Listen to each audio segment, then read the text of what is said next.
The kidnapping and murder of Mumbai. अब हम आपको दिखाने जा रहे हैं किडनैपिंग फिर कत्ल की ऐसी मिस्ट्री। पड़ोस के ही दो नाबालिग लड़कों ने पहले जुनेरा का अपहरण किया, फिर उसकी हत्या कर दी। Latest that we are tracking for you, 4 days after a 6-year-old girl was kidnapped from Mumbai's Nalasopara.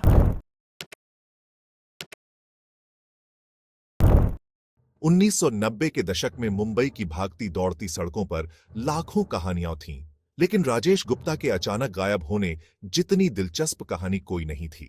एक अमीर कपड़ा व्यापारी राजेश शहर के सोशलाइट्स में एक जाना पहचाना नाम था। अपनी बिजनेस स्किल्स और भव्य पार्टियों के लिए जाने जाने वाले उनकी गैर मौजूदगी तुरंत महसूस की गई। दिन हफ्तों में बदल गए, कानाफूसी चिंतित फुसफुसाहट में बदल गई। राजेश गुप्ता अपना साम्राज्य और अनुत्तरित प्रश्नों का एक सिलसिला छोड़कर गायब हो गए थे। उनका आलीशान साउथ मुंबई घर भयानक रूप से खामोश खड़ा था। नौकर आपस में फुसफुसाते थे। हर गुजरते दिन के साथ उनकी बेचैनी बढ़ती जा रही थी।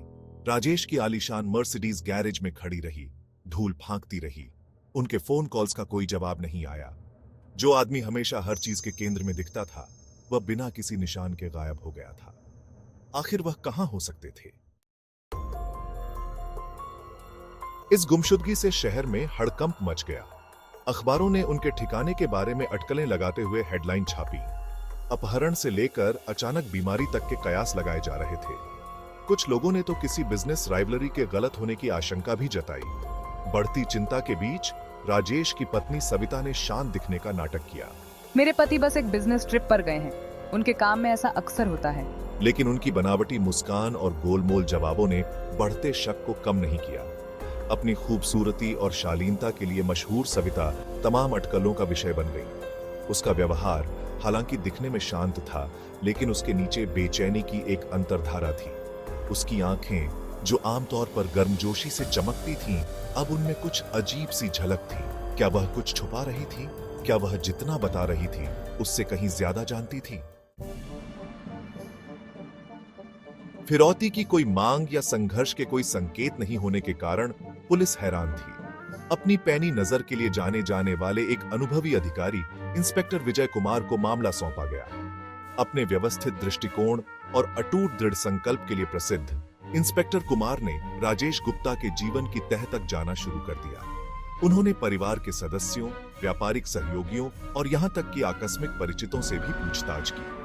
उन्होंने लापता व्यक्ति तक ले जाने वाले किसी भी सुराग की तलाश में वित्तीय रिकॉर्ड, फोन लॉग और निजी डायरियों की जांच की। जांच इंस्पेक्टर कुमार को राजेश के एक करीबी सहयोगी संजय तक ले गई। संजय, तुम राजेश के लापता होने से पहले उन्हें आखिरी बार देखने वाले थे। क्या आप मुझे उस रात के बारे में बता सकते हैं? अपनी शानदार जीवन शैली और चालाक व्यापारिक सौदों के लिए जाने जाने वाले संजय राजेश को उनके लापता होने से पहले आखिरी बार देखने वाले व्यक्ति थे। मैं राजेश से देर रात एक बिजनेस मीटिंग के लिए मिला था। उसके बाद उसने मुझे मेरे घर छोड़ा। हालांकि संजय के हाव भाव में कुछ ऐसा था जो इंस्पेक्टर कुमार को सही नहीं लगा। जैसे जैसे जांच आगे बढ़ी, संजय की कहानी में विसंगतियां सामने आने लगी। राजेश के लापता होने की रात के लिए उसकी एलिबी जांच में टूट गई। फोन रिकॉर्ड्स ने उसके बयानों का खंडन किया और गवाहों ने उसे राजेश के लापता होने के समय उसके ऑफिस के पास देखा। जाल संजय पर बंद होता जा रहा था, लेकिन इंस्पेक्टर कुमार जानते थे कि उन्हें दोषी ठहराने के लिए ठोस सबूतों की जरूरत है। राजेश के ऑफिस के पास से बरामद एक टूटे हुए सिगरेट के बट के रूप में एक बड़ी सफलता मिली। फॉरेंसिक विश्लेषण से सिगरेट पर संजय के डीएनए के निशान मिले, जिससे वह अपराध स्थल पर मौजूद था। सबूत के इस महत्वपूर्ण टुकड़े के साथ इंस्पेक्टर कुमार संजय को पूछताछ के लिए ले आए। संजय, हमारे पास आपको घटनास्थल पर रखने के सबूत हैं। सच सच बता दो।